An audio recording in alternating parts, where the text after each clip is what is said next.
Welcome to Saucy Bites, the podcast serving up all things food service and kitchen innovation, from recipes to equipment and the people driving the industry forward. We bring you the flavor behind the food. Brought to you by Overtown Ovens. Welcome to Saucy Bites. Today we have nobody else but Chef Tristen Epps, longtime friend. I consider a chef hero. The guy's an amazing guy. So I feel honored to get him on today. Chef, if you don't mind, just tell us who you are and a little bit about you. Sure. My name is Tristen Epps Long. I live in Houston, Texas. I am, I would say, the latest winner of Top Chef Season 22. I'm Trinidadian, and my restaurant or upcoming restaurant is called Baboy. The what? It's called Baboy. Baboy. Okay, we'll get into that a little bit deeper. Yeah, So of course. tell us about this. I mean, you're just getting off the show. Tell me a little bit about it, behind the scenes. How's that work when the food goes down? How's it tasted? Give us a little insider information. Yeah, I mean, I don't know what people honestly think from like TV shows and like food competition shows. Joe, I know you know. I know Yeah. we know together. But yeah, it's high pressure. The behind the scenes it's a lot of hurry up to wait. You're there all day to cook for a half an hour. Yep. And I don't know, but that half an hour seems like the fastest half an hour and the longest half an hour at the same time. Together, all Yeah, but together. the food does go out hot. You don't know what you're gonna do until you have to do it. And yeah, I mean, it's pretty authentic. I was surprised to really see the operations of it. It's really cool. When you first learned basically the cast in general, what'd you think of the other chefs? I mean, were they everybody on the same scale, same level? Was it a playing field of just different palates, different things? How were they picked? I mean, a lot of diversity. I mean, we had Ecuadorian, Chinese, Nice. Korean, Jewish, Russian, French, Italian, um, so many different styles. My Afro-Caribbean, Jamaican, so many different styles, and you know, Indian. Everyone had like their own accolades. Michelin Okay. stars have worked there. James Beard nominations. Star Chef, Rising Chef of the Year, all of it, right? So, I mean, it Yeah. was a pretty intimidating cast of people. Yeah, that's a full gamut. So, for those of you that don't know out there, Tristan, how we met, we were on a show called The Taste together. That Yeah, was with Anthony Bourdain, Marcus Samuelson, Nigella Lawson, and Chef Ludo. Crazy times. That's how we met. Tristan and I were on the same team. yeah, Marcus Samuelson was the kind of guy that you don't find in this world today, in my mind. I mean, he'd give you the shirt off his back. He would teach you anything he would not hold anything back with regard to that. And the fun part was we got to, obviously I'll hang out a little bit with Anthony Bourdain, a little bit with Chef Ludo and Nigella. So it was just kind of set, and they all had a trailer, and we all got to a little bit of knowledge, but not a ton, right? So they were giving us yeah. information during the show, after the show, not a ton. But I will say this, when I first met Tristan, I was I don't know. I was kind of blown away from his intellectual power, if you will. I mean, he was just definitely just an encyclopedia of culinary. I would sit and watch him, and I'd be like, man, this kid is going to crush it. I believe you were going to win it. I think I told you that from the second week. I said I thought you would win it. So we were I got going on, close. and the more we talked, the more I started loving Tristan, just because in the chef's world, in the chef's game, and has the accolades, he has the awards, but he does not have the ego. And that is amazing to me more than anything, because you've risen and you continue to rise, but you don't have that ego. Why aren't you like all we hear about chefs out here is the ego they carry and how they Yeah. I walk I've I walked with you, and I'm telling you, you ain't got none. So how do you do that? I mean, I appreciate the words. I grew up getting smacked up a little bit, Yeah. to be respectful, to be humble. But in the end, I also have learned the lesson is no matter how big and bad you think you are, there's always someone badder and Yeah. bigger. And I live by that, you know. I hopefully with humility you learn, Yes. and you know, that's what I always want to do.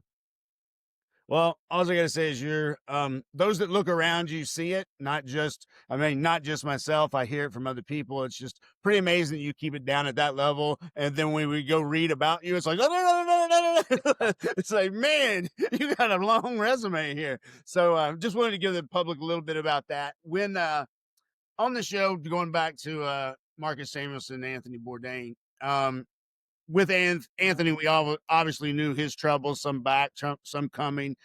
He also called the kitchen a bunch of misfits. Yeah. How do you echo or sound in on that? Like, what do you think?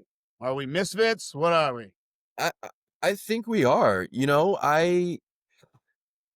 Well, here, I think it's changed over time. I think before it was, you know, misfits and pirates and people looking for escape somewhere to, you know, addicted to the chaos of it, the organization of it, the camaraderie of it, Yeah. the maybe just we kind of also have a fetish for knives and fire.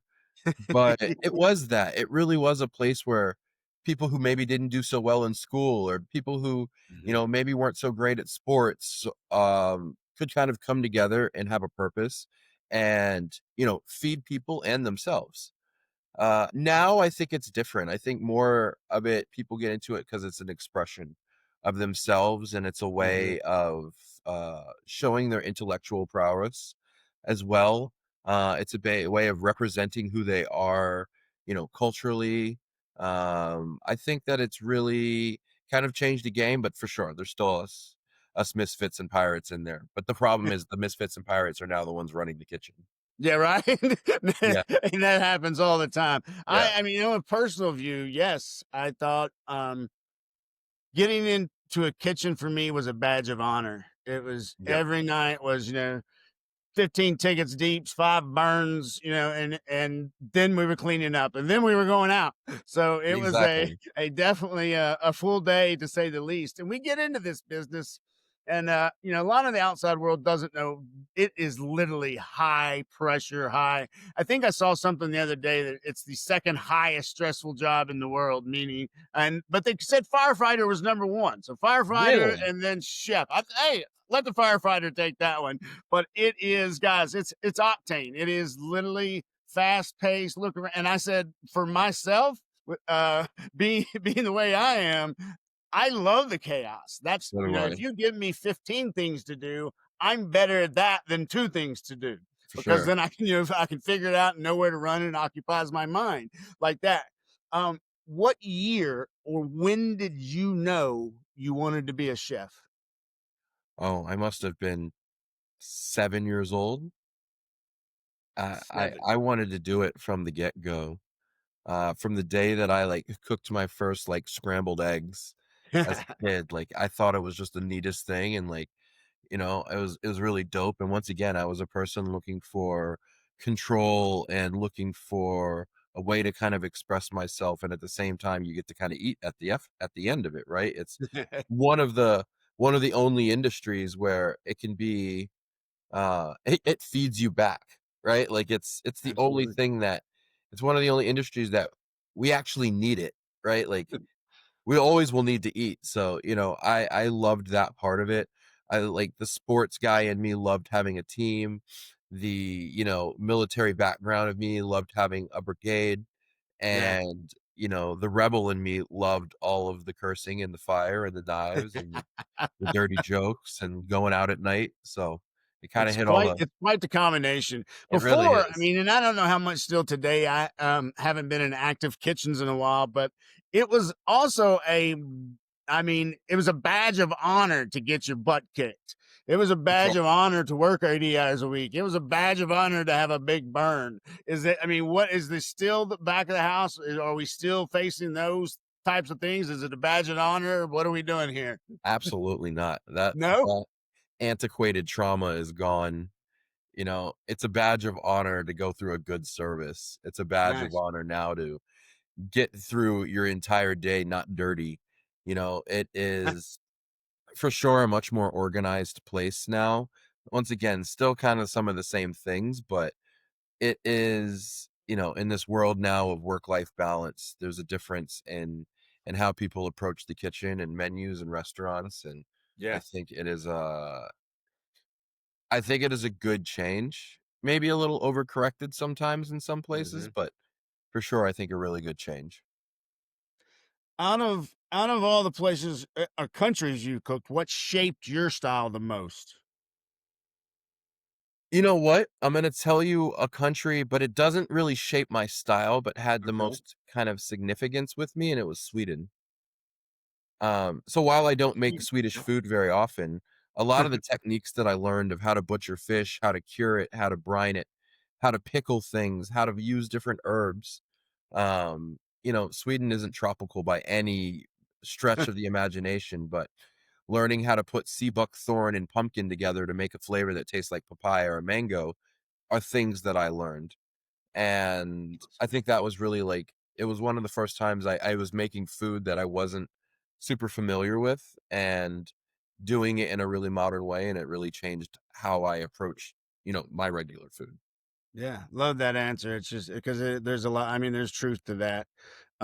Kitchens again, as we go back, we talk chaos, and I say this because of the beginning. I said you were calm, mild mannered, no real ego. How do you stay calm in the kitchen? I mean, when it's cranking Friday, Saturday nights, how do you stay calm? I've seen you strolling right through the kitchen. How do you take that kind of pressure? I mean, I don't know if I'm the calmest during a rush. I think I definitely amp up a little bit, but I just know that um, I try to be a person with like an infectious energy, Yeah, and your energy can tank a kitchen or it can lift a kitchen. And as you see, like leaders in the industry and people that you want to follow, they just have energy, and their energy, whether it be calm when it needs to be, whether it needs to be, amped up when it needs to be, it's like a DJ, like a really good DJ, right? A DJ will like, okay, it's starting to slow down. Let's play the slow jams, and like, okay, it's getting later, all right? Let's start raising the volume a little bit. Okay, toward the end of the night, so that's always been my thing, but yeah, no one responds well to just being screamed at. Like right. it doesn't help anybody like at all. I always said it Um, didn't help the kitchen. I worked with a French chef who put fists in the windows where we were plating up, two fists on a Friday night, broke every plate in the window. We had to close for service. I mean, there was no, you couldn't do nothing. There was glass everywhere. yeah, So what did that I help? went from that to chefs like yourself that have a much better, I guess, presence in the kitchen and not so, not so bite your head off kind of thing. Yeah. So for Tristan, what excites you most? Um, about your next chapter in the culinary world with what's happening. Tell us a little bit about that. Where's Tristan going? I'm right now I've been really busy just traveling, doing events, doing private stuff. I am really excited to get back into a restaurant. Once again, I am that person who loves that rush, Yeah. that I don't mind the hours. Yeah. As long as I, set aside my time. Um, so yeah, looking to open up a restaurant, something that I can finally just call my own style, my own feel to it, and just my What's your interpretation. own style? I really dive into my Afro-Caribbean heritage. I love to do it in a really modern way, so really fine dining, but with like, like approachable fine dining. I mean, Yeah. this is how I dress in a kitchen. I Yeah. have a t-shirt on and a hat and a pair of Jordans. I'm I've listening to noticed that. Biggie, and at the same time, that doesn't mean you can't have foie gras, like, with an Afro-Caribbean feel. Gotcha. It's I wanted to make it approachable and fun, but also still, technique driven and delicious and storied and narrative forward, and give people a different aspect of what this new type of flavor can be. So you're kind of elevating it, would you say? Bringing it into like modern? Is it modern? Is I it would say like nouveau, like, like neo or modern, because I don't. The misconception that I have, Joe, is I don't think I need to elevate it. Like, okay? we're saying that it's at the bottom then. Like, I'm not Yeah. I'm Good not point. trying to elevate it. It's where it needs to be. Yeah. I'm trying to present it in a different format. Yep. But, one of the things that always ticked me off is people saying, like, I'm elevating Caribbean food or African food or Asian food or South American food. Like, what are we elevating it to? What, French food? Yeah. Like, is that supposed to be the standard? We're elevating it to Very, that. very good point. So, yeah, I don't love to call it elevating, maybe Yeah. just representing or but definitely I think it's where it is and where it needs to be, and it's delicious and it has Mhm. history, maybe just some other Yeah. countries had better marketing. Very true. That's I mean, I got into culinary because I would watch my mom cook, and it made Exactly. me it made people around her happy. Yeah. And as a little kid, I was like, I want to be a part of that. What makes people smile? Every time mom bring a tray in, people be Yeah. smiling and eating. And I guess the biggest thing is when you go through, I had kind of a rough childhood where, I had 100% disabled Vietnam veteran Sure. father. So Yeah. my mom, though, through it all, through the struggles, through the pain, food was it. Food's Yeah. what brought it to the table. Cast Yeah. iron skillets. I'm talking brown beans and cornbread, and I'm saying this because it didn't need to be elevated. No. I was going to go cook it, and same kind of story, but I even used the word. I went, "What are you cooking? Elevated Southern country?" No, I love the way you put that because it's not elevating. Yeah. Southern food is some of the best in the world, as far as I'm concerned. What made it Uh, different than anything, right? yeah, I'm sure you would have eaten that any day at the same time in any other cuisine. Like, yep. why disrespect our own stuff, So, I totally agree with that one, man. Actually, I'm going to take that one with me because I've always sure. said, do elevated food. Well, no, you're not. Why am I elevating what's already good? Exactly, what's already great, yeah. I do love that. What out of everything you've cooked, I would say a chef has a never again blew that dish. What dish hits you where you're like, not so hot? Oh, let's see. I okay. It's So, tough.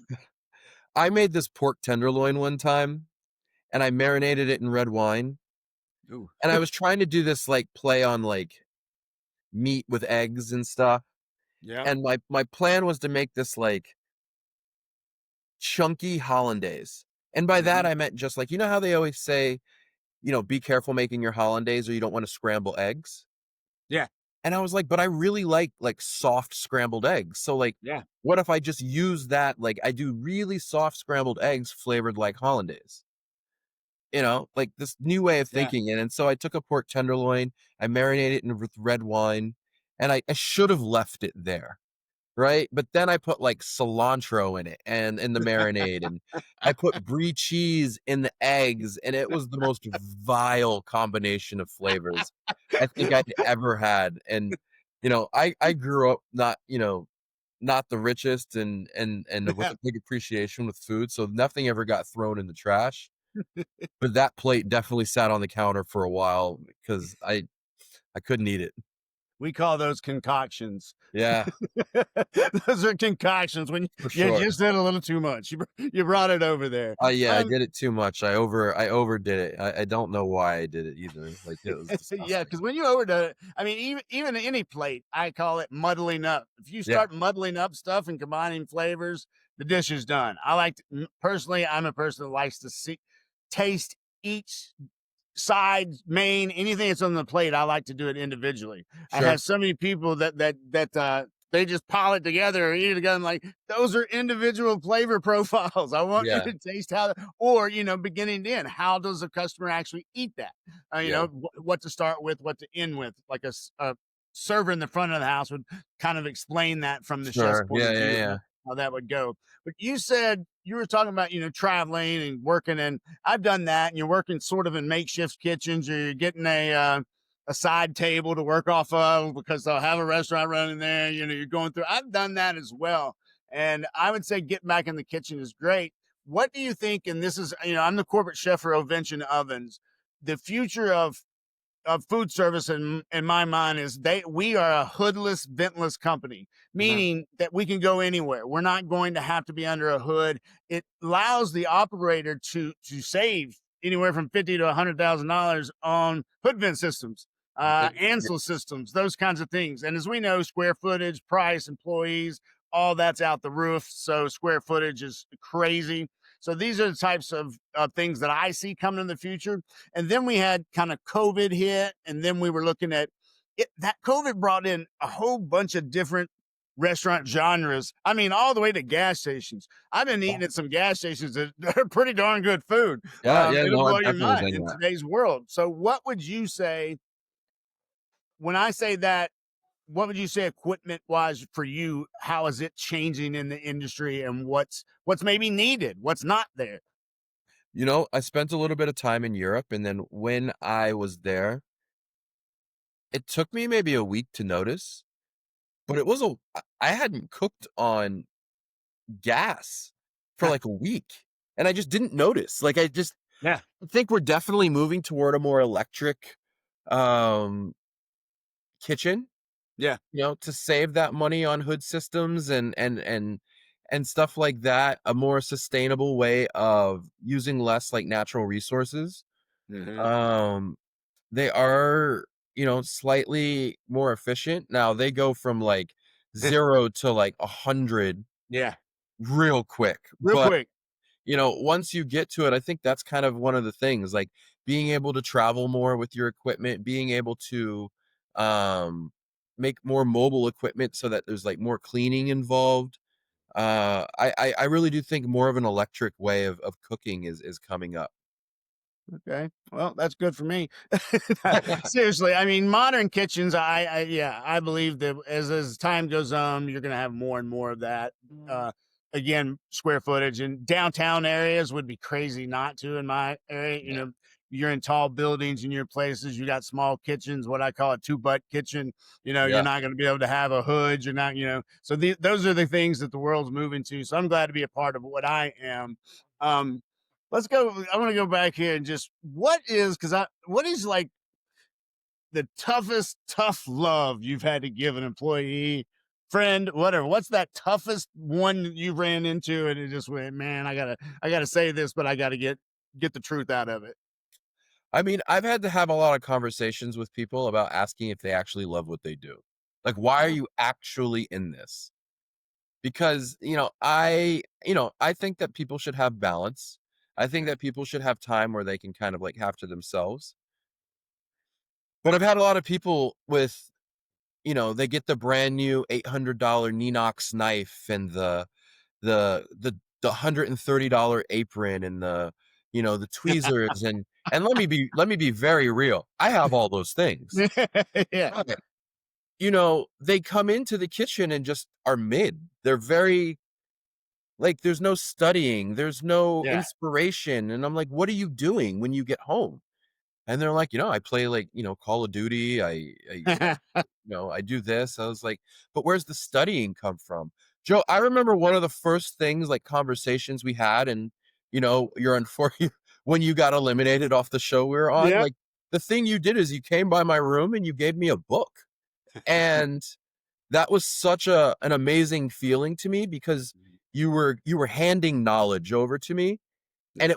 and you were basically saying, "It's up to you to use this knowledge, or you can chuck this book and Yeah. throw it in your collection," and I find that a lot of people were doing that. So, I mean, I've had cooks, like, had to have conversations with cooks saying, like, "Listen, man, I need cooks, um, that want to do this."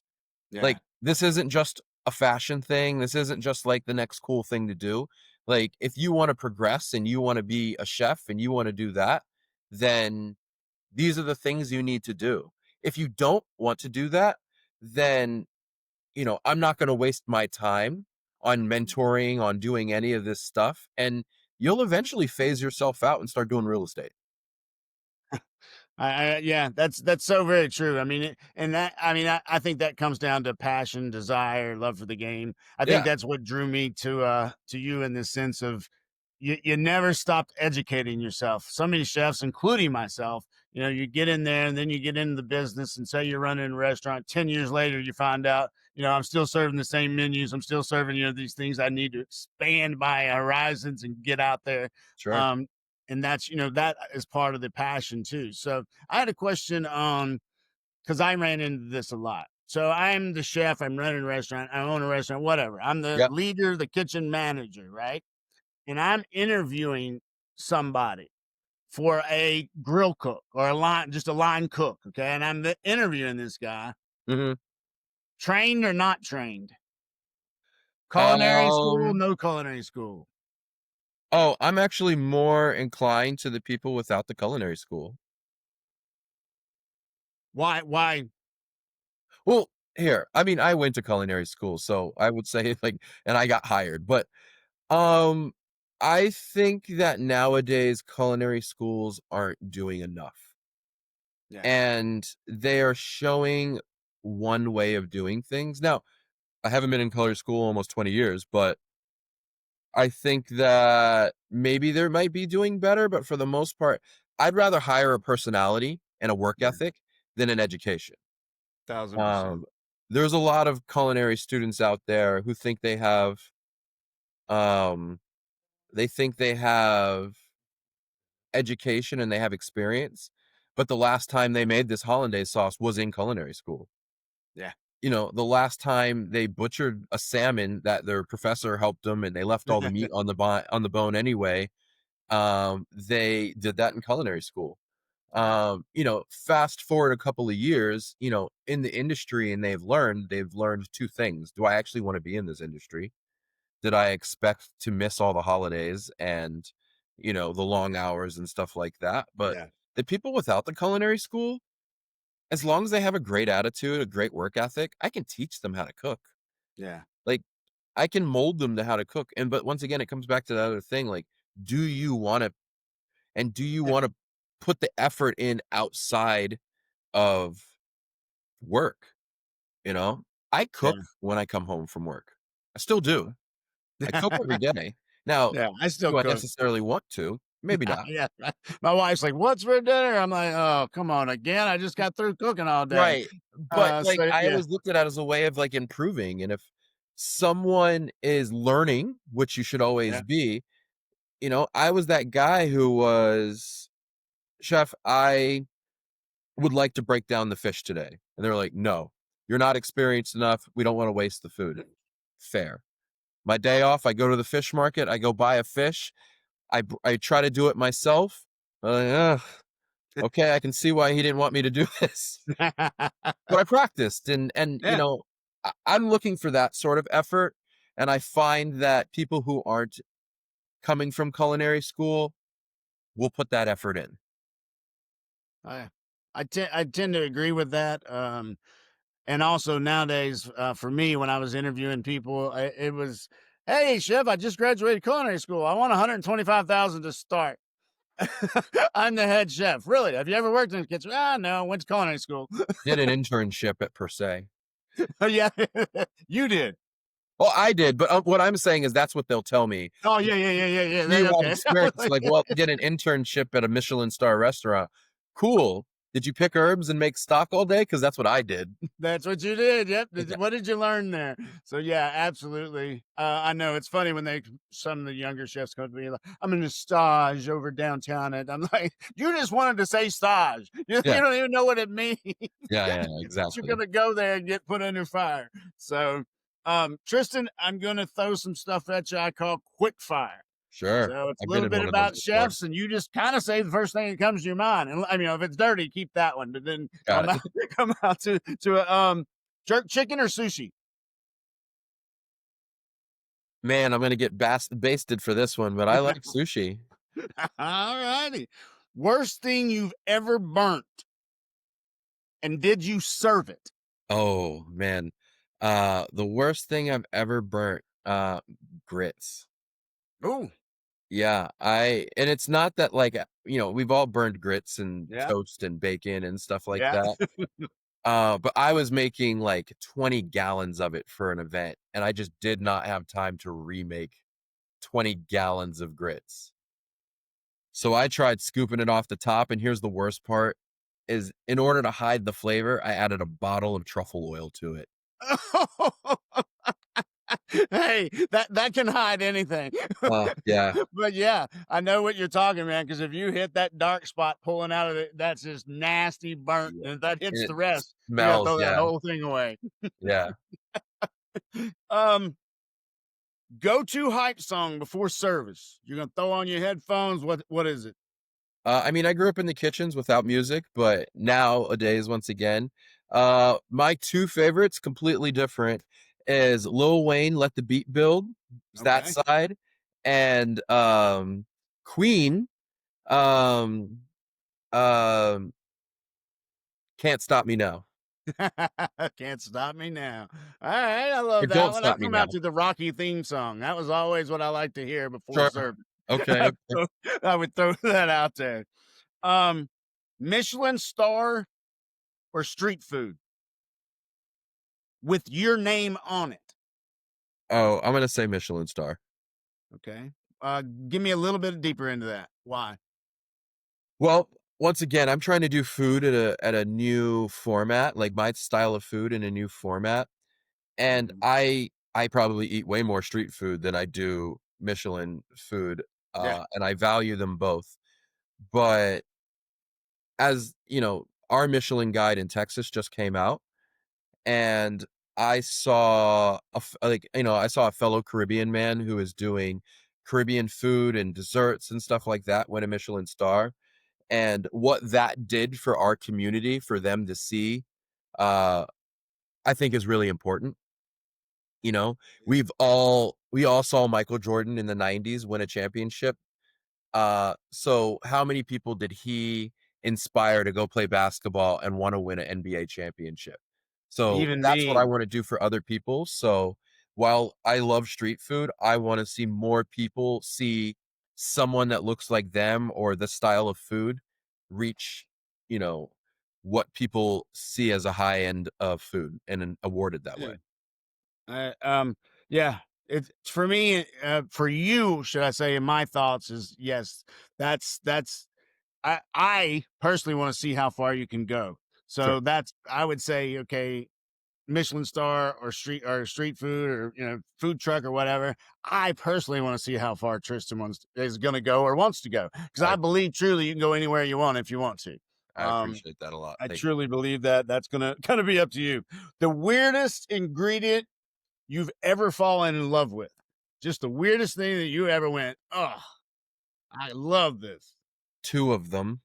Um, One is wildly expensive, uh, and the other one is wildly cheap. Um,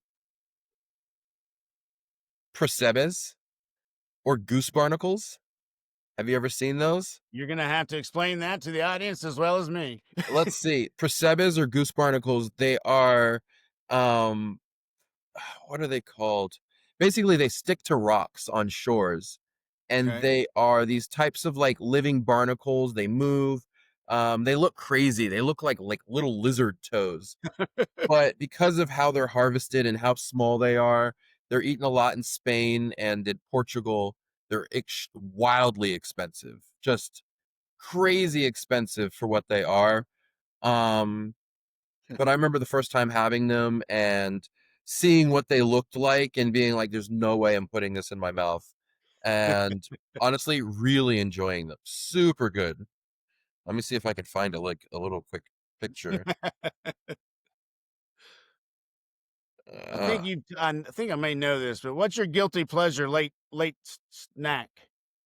I mean, late, early, midday, happy, sad. It's a hot dog.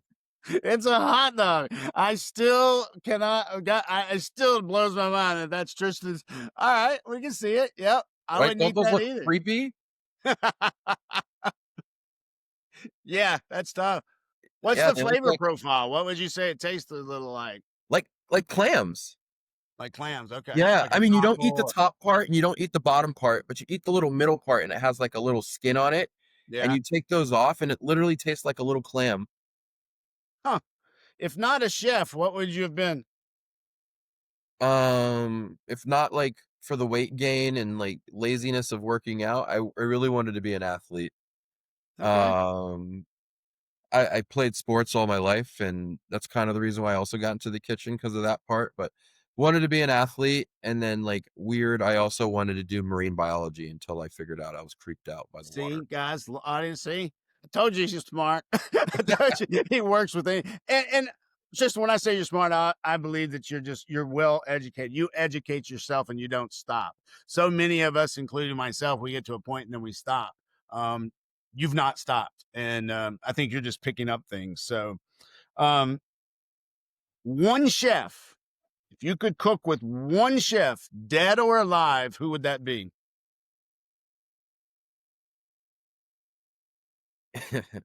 I would cook, and here it is.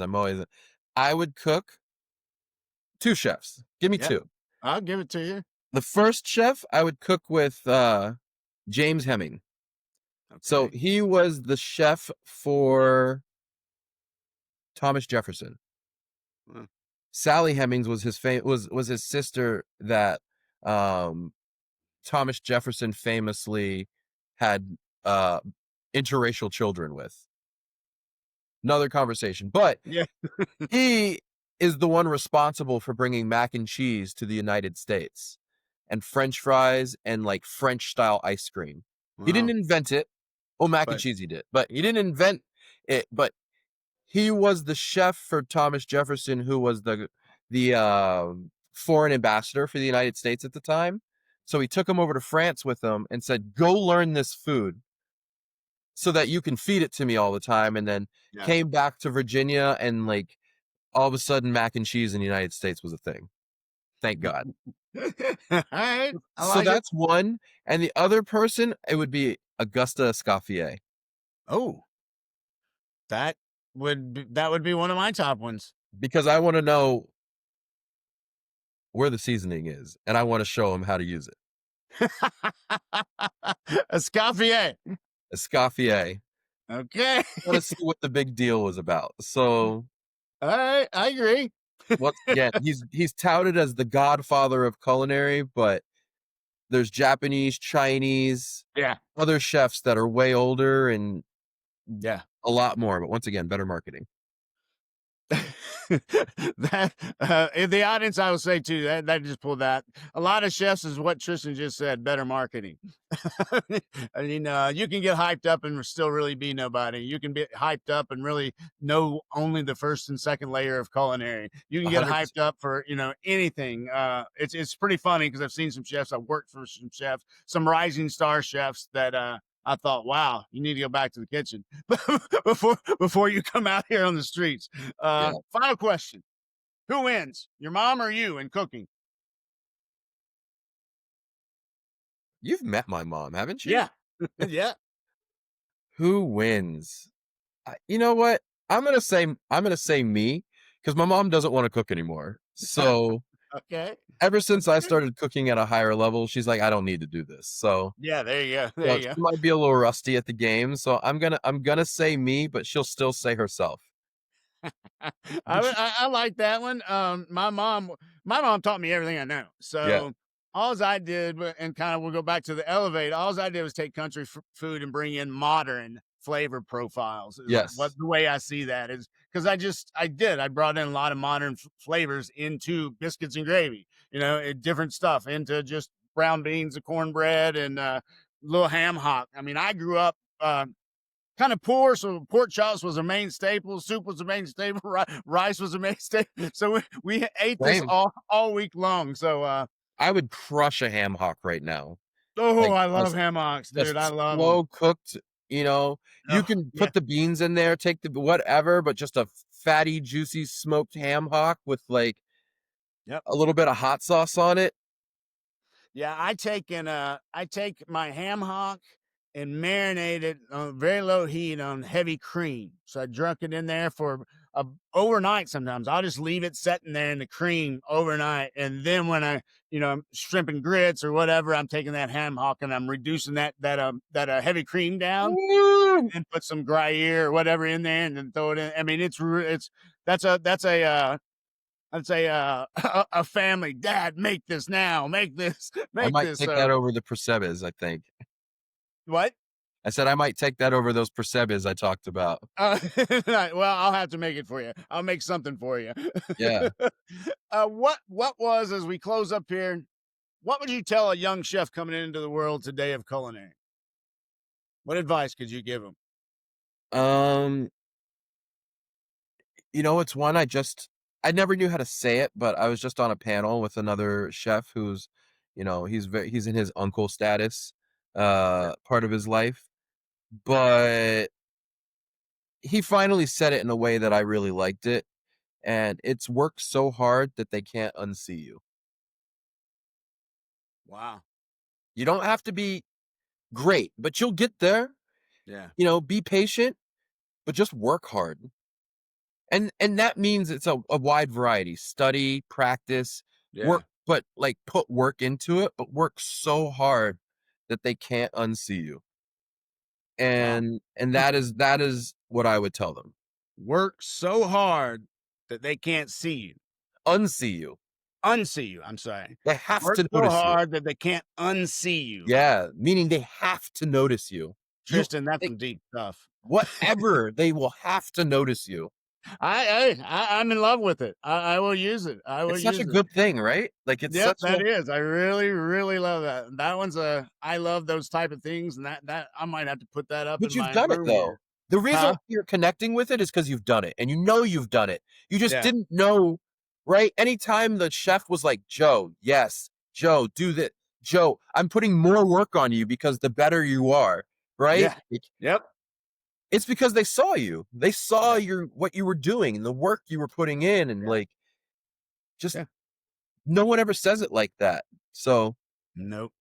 No, they certainly don't. So, well, Tristan, Tristen Epps Long. Guys, be looking for this guy. As I said, I can't really say it enough until you've eaten some of his food to have you really understand. I wish I could, have smell of it. I wish I had something I could let you taste right now. But you know what? He's going to have a restaurant. So, what's the name of the restaurant? but boy, But boy, that's going yeah. to be opening soon. So if you're not in there dining, you're not living. So check Tristan out. We are Ovention Ovens Podcast, and we're called Saucy Bites. Come back and see us. Thank you.